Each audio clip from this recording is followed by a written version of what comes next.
Hello, welcome to my channel Easy English Grammar. Today we will learn active and passive voice of continuous or progressive, present and past. Continuous future टेन्सचा passive voice होत नाही. रचना पटकन लक्षात आली पाहिजे आपल्याला. सेंटेन्स कन्स्ट्रक्शन हे कंटिन्युअस किंवा प्रोग्रेसिव्ह टेन्स आहे. टू बीची रूप असतात आणि क्रियापदाला आय एन जी प्रत्यय असते. मग टू बीची रूप आणि क्रियापदाला आय एन जी प्रत्यय की समजून जायचं हा कंटिन्युअस टेन्स आहे म्हणून. ओके, मग कंटिन्युअस टेन्सचा पॅसिव्ह वॉइस कसा करायचा ते पाहणार आहोत आपण. हे प्रेझेंट कंटिन्युअस टेन्सचा हा फॉर्म्युला आहे.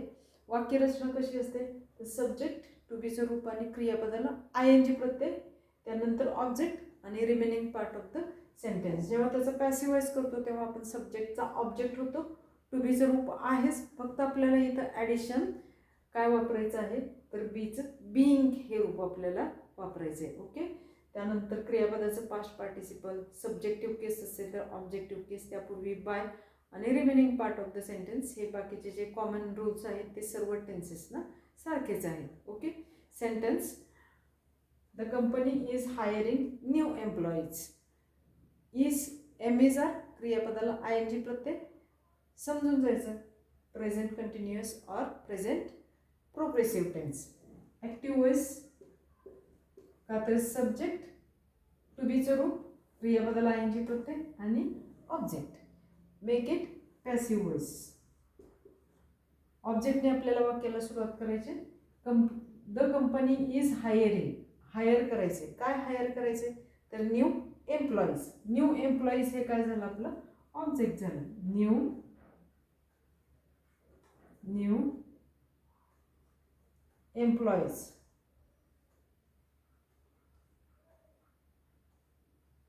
न्यू एम्प्लॉईज हे प्लुरल नंबर आहे. एम्प्लॉईज हे प्लुरल नंबर आहे. मग आपल्याला टू बीचं इथं कुठलं रूप वापरावं लागेल आर. New employees R. इथं आपल्याला तर काय वापरायचं आहे एक्स्ट्रा बीइंग, का तर हे कंटिन्युअस टेन्समधलं वाक्य आहे म्हणून. न्यू एम्प्लॉईज आर बीइंग, हायरचं पास्ट पार्टिसिपल हायर्ड बाय कोण आहे doer agent the company. The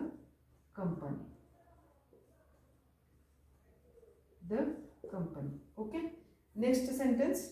last night I was watching T V. इथं जो अदर पार्ट म्हटलाय तो आपण इथं सुरुवातीला आलाय वाक्याच्या.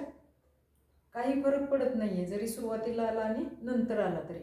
आपण पॅसिव्ह वॉइस करत असताना काय करायचं तर हा जो अदर पार्ट आहे तो पॅसिव्ह वॉइस करत असताना शेवटी ठेवायचा. दोन्ही पद्धतीने केलं तरी वाक्य बरोबर आहे तुमचं.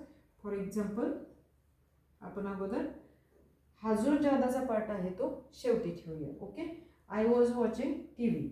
वॉचिंग काय वॉचिंग करतो तर टी व्ही. हे काय झालं आपलं ऑब्जेक्ट झालं. ऑब्जेक्टने वाक्याला सुरुवात. टी व्ही सिंग्युलर नंबर आहे म्हणून वॉज, क्रियापदाला आय एन जी आहे म्हणून being. T V was being, क्रियापदाचं पास्ट पार्टिसिपल वॉच्ड बाय कोण आहे सब्जेक्ट तर आय, त्याचे ऑब्जेक्टिव्ह केस मी, आणि हा जादाचा जो पार्ट आहे तो शेवटी लास्ट नाईट. आता हे जे लास्ट नाईट आहे हे तुम्ही सुरुवातीला घेतलं तरी सुद्धा ग्रामॅटिकली वाक्य बरोबर आहे. म्हणजे कसं last night T V was being watched by मी, हे सुद्धा बरोबर वाक्य आहे. पण जास्त कॉमन स्ट्रक्चर कुठलं वापरलं जातं तर हे वापरलं जातं पॅसिव्ह वॉइसमध्ये. म्हणजे अदर जो वाक्याचा पार्ट आहे तो शेवटी जसाच्या तसा ठेवायचा. ओके, या पद्धतीने प्रोग्रेसिव्ह और कंटिन्युअस प्रेझेंट अँड पास्ट टेन्सचा पॅसिव्ह वॉइस केला जातो. चॅनलला जर नवीन असेल तर लाईक, शेअर, सबस्क्राईब करा. याच्यानंतर मी परफेक्ट प्रेझेंट, पास्ट आणि फ्युचर या टेन्सेसचा व्हिडिओ अपलोड करणार आहे. ओके.